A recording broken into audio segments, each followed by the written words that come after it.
One of the most iconic moments in Resident Evil 4 has to be the opening few minutes. This introduction to what the game would be is often referred to as one of the best moments in gaming. The dynamic problem solving and intense atmosphere foreshadow the rest of the game as a whole. Let's take a look at the differences between how a casual and a speedrunner would approach these opening minutes and how that has an impact on the rest of the game. I'm going to show 3 approaches: the casual, the speedrunner, and the New Game Plus speedrunner. Firstly, in the casual experience, you stumble into this villager's house only for him to attack you. After murdering the civilian, you inspect their body to notice that he is not a zombie. The people here speak a language that you don't understand and quickly coordinate to kill your 2 squad mates. The casual player then runs upstairs and jumps out the window, only to find themselves surrounded, fighting their way out until they get a moment of relaxation and come to the save station. The speedrunner, on the other hand, just barges in and cold clocks a villager, jumps out the window, and just runs right past all those surrounding him. In RE4, lots of enemies are totally optional. In fact, in this room, there is only one villager that you have to kill, and it's the one in the house. All of the others you can just run past. The New Game Plus runner, who can start with any loadout they want, pimp walks into the house before equipping the striker and blowing this villager clean off the map. They then flip a 180 and shoot out the window on the bottom floor. This is because animations like jumping out of the window lose the Dittman glitch, a glitch using the striker that increases animation speeds.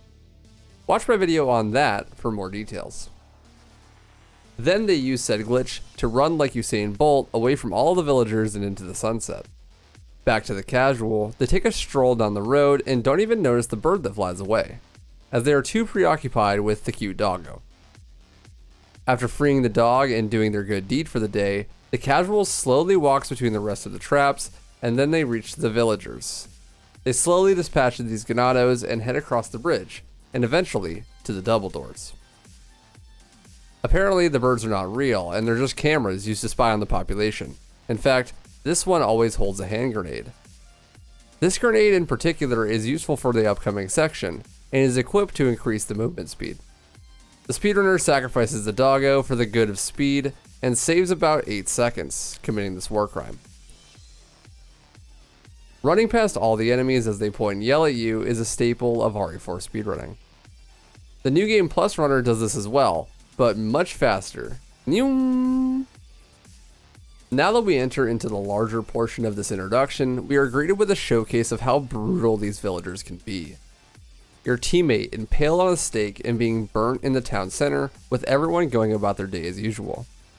The tension builds as a casual is spotted, called out by a villager as they start to surround you. The only escape in sight is a slightly open door directly across the way.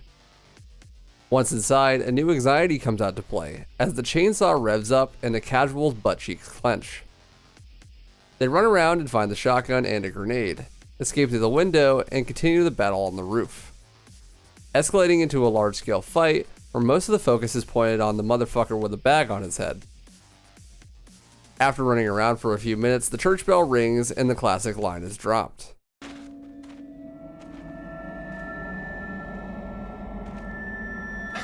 Where's everyone going?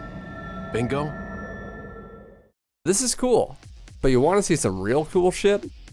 The speedrunner just waltzes in and blasts this dude's ass into oblivion, making sure to do so in a sweet spot on the map. Doing so will make another wave of enemies spawn at the door where we came from. This is important because there is 2 ways that you can trigger the ending of this section: waiting for 3 minutes, or killing 13 enemies. With 1 enemy down, the speedrunner then organizes their inventory intensely. The way the inventory works is items are automatically placed from the left to the right, top to bottom.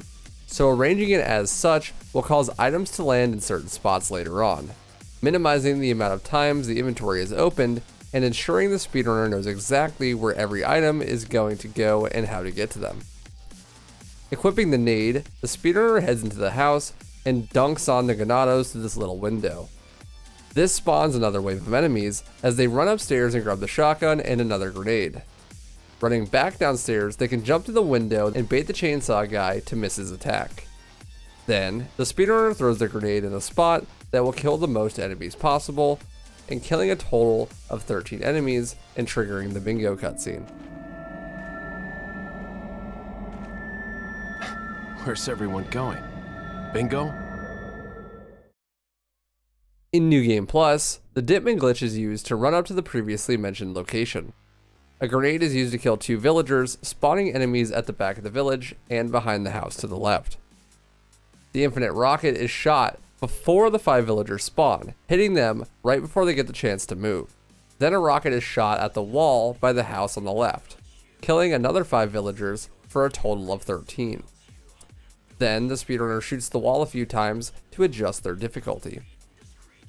This strategy being employed saves about a minute and a half at least on New Game and 2 or more minutes on New Game Plus. One of the most iconic gaming moments has some really awesome strategies for how to complete it fast. Each of these approaches to this section exemplify what is later to come in the game. For the casual, it's the fast-paced and frantic nature of exploring this world where everything wants to kill you, learning where is safe, and looking out for traps that can get the better of you. And for the speedrunner, it's the heavy importance of positioning, aim, and inventory management, as well as thinking of counterintuitive ways to take advantage of what the game gives you. New Game Plus runs are all about pre-planning and setting up the perfect inventory, as well as executing precise kills and perfect movement. The Resident Evil 4 speedrun, no matter which category, is a really special one. I suggest you check it out. The speedrun.com page I will link in the description, and you can see me run this game very often on my Twitch, where I stream almost every day. Thanks for watching.